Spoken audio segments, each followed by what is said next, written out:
Hello, Chris Worden. Today's video is to explain the answer to the question, can I be held personally responsible for company debts? Now, like with most questions in insolvency, it really depends, but the easiest way to answer this is, when you form a limited company, you're protected by a limited liability. So the company is not you, it's a separate legal entity. You're the director of the company, but the company is not the director. Now that means in most circumstances, you're not going to be made personally liable for a company debt.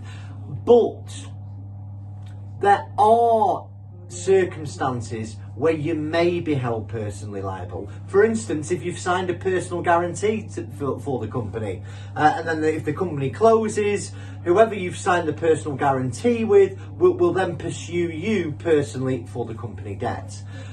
If you failed in your duties as a responsible director, the veil of incorporation could be lifted, and again, you could be pursued personally for company debts.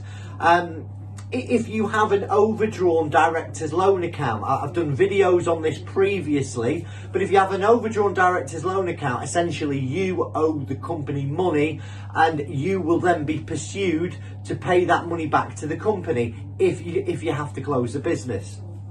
So what happens if you are pursued personally for a company debt? Well, listen, again, there are many options that you've got available to yourself.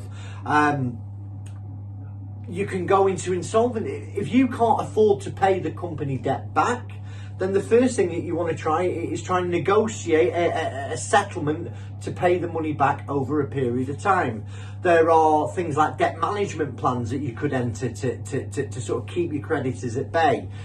Potentially, you may want to consider going into a formal insolvency procedure like a voluntary arrangement.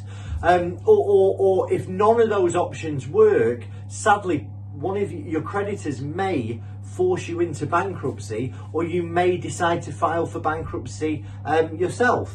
So, like with all aspects of company debt and financial issues, it's really important that if you're concerned about this, is you reach out early enough and speak to somebody who can help you. So I hope you found the video helpful. If there's any questions that you'd like to ask, drop them in the comments below, or send me a message personally. Thank you for your time. Have a great day. My name's Chris Worden. Goodbye.